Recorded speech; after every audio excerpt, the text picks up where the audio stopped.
Terima kasih atas waktu dan kesempatannya. Perkenalkan, nama saya Christianus Tiwu dengan NIM 162-303-0033.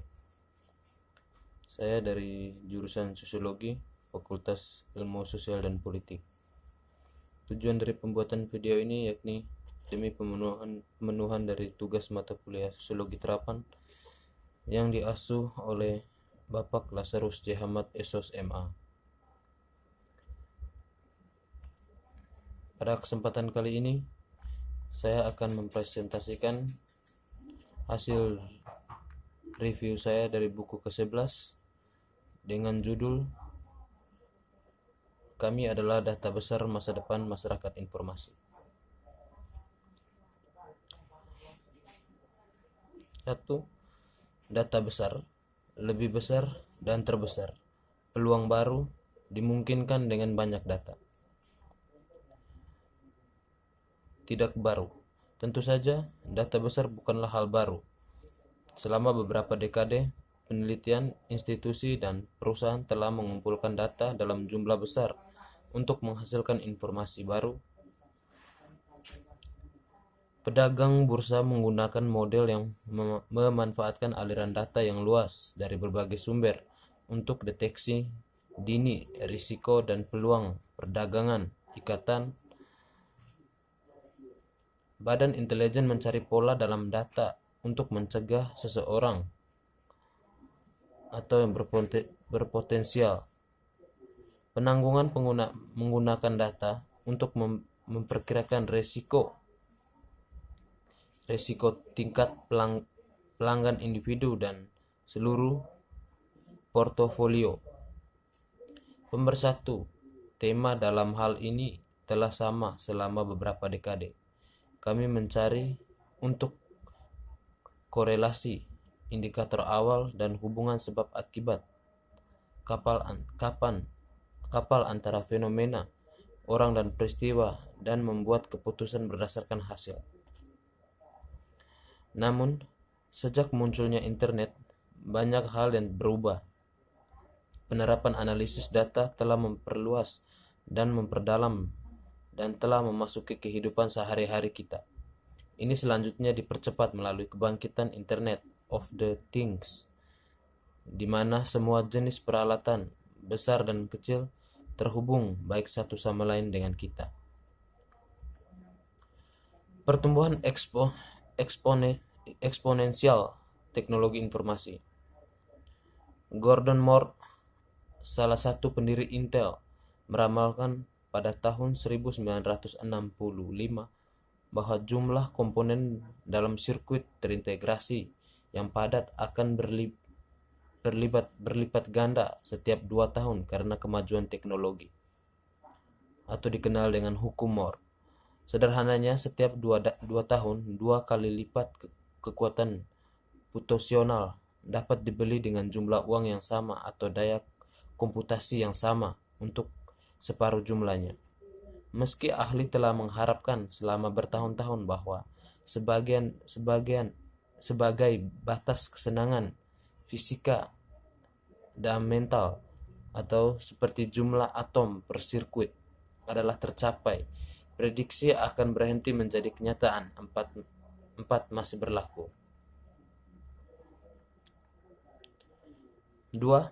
Hapus rasa takut dan taklukkan resistensi. Bisnis perlu menekankan masyarakat nilai data besar. Kekurangan. Melihat ke belakang, ini selalu terjadi. Semua teknologi baru menawarkan solusi, tetapi pada saat yang sama hampir selalu menciptakan masalah. Salah satu contoh paling jelas adalah fusi nuklirnya. Penemuan dapat mengarah pada pembangkitan energi yang sepenuhnya bersih, setidaknya sejauh kita mampu mengendalikan proses tersebut. Itu sisi gelap teknologi ini, seperti pemusnahan total oleh nuklir bom, memerlukan kontrol proses yang jauh lebih sedikit, dan sayangnya akhir-akhir ini semuanya terlalu akrab. Contoh yang lebih sederhana adalah yang pertama kalinya manusia membuat alat batu. Mereka datang dengan kesempatan yang luar biasa sustainability, beberapa sangat positif, dengan memotong kayu sebagai hal yang adil. Satu contoh, tetapi juga memberi pemiliknya kemampuan untuk melakukan sesuatu luka yang jauh lebih besar pada manusia lain daripada yang sebelumnya sangat dibayangkan. Teknologi mungkin tidak hanya memiliki sisi buruk, efek, tetapi juga tergantung pada motif orang yang menggunakannya, dengan potensi untuk dieksploitasi untuk kebangkitan dan kejahatan. Pendekatan yang salah. Pada tahun 2011, Andres Breivik meledakkan atau mengebom di sebuah van di pusat Oslo, dan beberapa jam kemudian dia menembak dan membunuh puluhan orang di Pulau Utoya. Itu muncul kemudian bahwa bom itu terbuat dari pupuk amonium nitrat. Masuk pupuk dalam dapat dilepaskan dengan mudah, dan bersama dengan sebuah bahan peledak seperti minyak solar dan detonator dapat menyebabkan ledakan efektif. Di bulan-bulan sebelum serangan itu, Breivik telah membeli 6 ton pupuk tanpa menarik perhatian atau kecurigaan, dengan ladangnya sebagai penutup. Pembelian sejumlah itu tampak sangat normal. Penyalahgunaan. Risiko privasi baru muncul dalam masyarakat di mana hampir semua menjadi urable. Yang aneh adalah salah satu dari sedikit social domain tempat tindakan atau hukum diambil untuk membatasi penggunaan data normal berdasarkan ketakutan bahwa seseorang dan akan mengeksploitasi potensinya secara tidak normal. Legislasi difokuskan pada pembatasan pengumpulan data daripada mencegah penggunaannya yang tidak tepat. Istilah Breivik teroris dan pupuknya ini akan menjadi setara dengan legislasi untuk membatasi pembelian pupuk, tapi berfokus sedikit atau tidak sama sekali pada pencegahan pembangunan bom dan ledakan. 3. Anda belum melihat apa-apa. Bagaimana semuanya akan terbalik, turun di masyarakat informasi baru. Kebangkitan Bitcoin. Sejauh 1999, ekonom Milton Friedman meramalkan dunia di mana bank tidak lagi berperan dalam lalu lintas pembayaran fiat. Dan ketika Anda mempertimbangkan kebangkitan Bitcoin dan cryptocurrencies, dimungkinkan benar. Bitcoin adalah mata uang digital. Itu memungkinkan orang untuk mentransfer uang dari dompet elektronik mereka ke dompet elektronik orang lain tanpa perantara apapun. 2013 tampaknya telah menjadi tahun di mana Bitcoin setidaknya masuk hal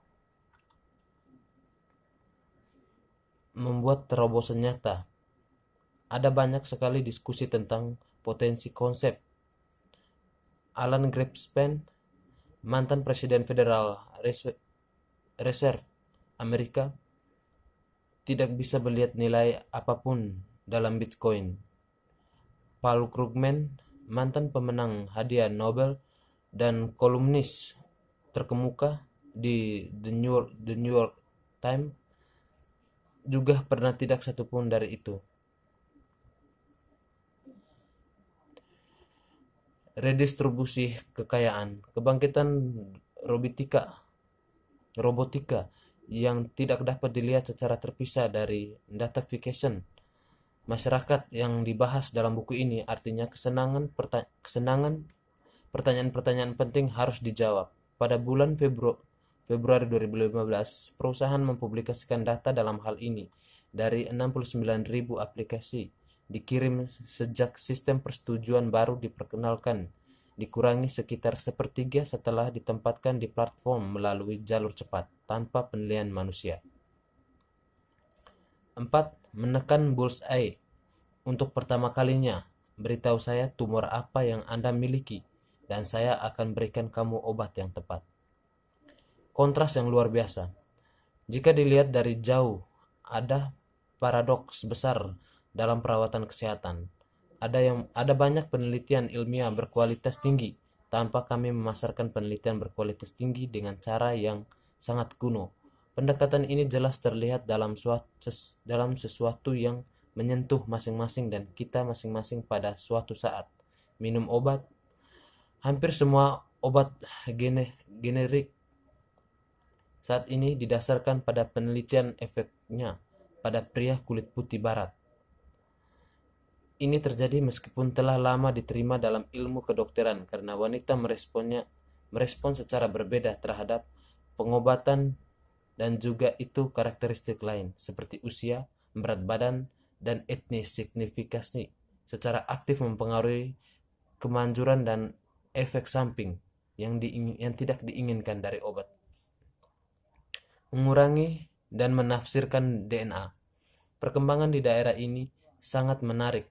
Craig Venter, proyek genom manusia memungkinkan untuk pertama kalinya pada saat itu kesimpulan tahun 2003 untuk memetakan genom manusia yang lengkap pada waktu biaya 1 miliar US dollar dan butuh 13 tahun.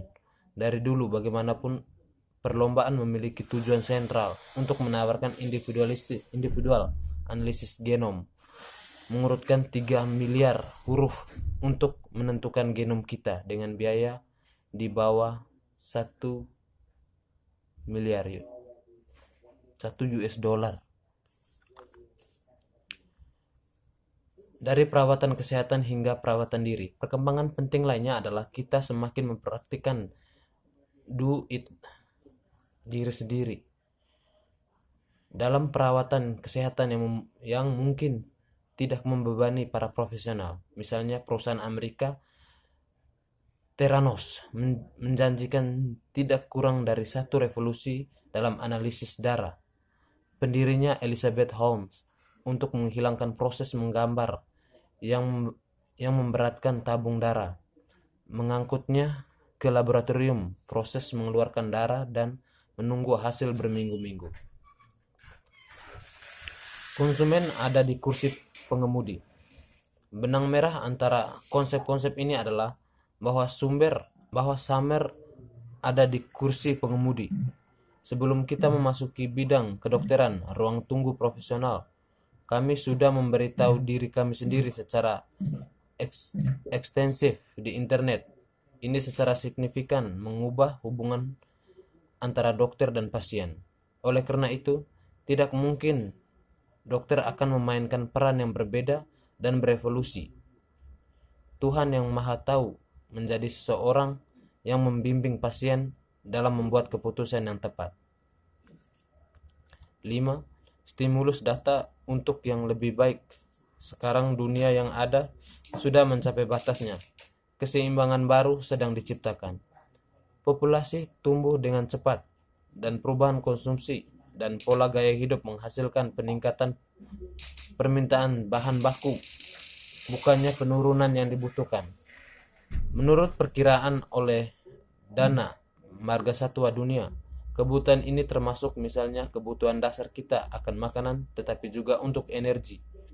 Persediaan bahan bakar fosil, peralatan habis, dan hal yang sama berlaku untuk berbagai bahan mentah esensial. Iklim perubahan mungkin sudah menimbulkan masalah dalam beberapa dekade mendatang. Untuk memaksa atau memotivasi perubahan, dalam masyarakat informasi baru, kita dapat menggunakan informasi yang rumit dari dan untuk peserta yang belum pernah kami selesaikan sebelumnya. Konflik kepentingan tersebut ini memberi guncangan senjata baru kemungkinan untuk menyelaraskan minat menggunakan rangsangan yang dipilih dengan baik. Dengan demikian, berkontribusi untuk dunia yang lebih baik. Ini mungkin terdengar terlalu konseptual, tetapi itu sudah terjadi di beberapa tempat. Komunikasi dan umpan balik. Bagaimana penting dari contoh desain mekanisme Ini adalah efek komunikasi antara peserta yang sering semua memiliki informasi yang berbeda. Disinilah tepatnya tautan ke potensi masyarakat. Informasi baru dapat ditemukan pertama, karena lebih memudahkan untuk memetakan konsekuensi positif dan negatif tindakan yang akan memungkinkan lebih beralasan. Kedua, karena data besar membuat mekanisme umpan balik mungkin yang jauh lebih rumit dari sebelumnya.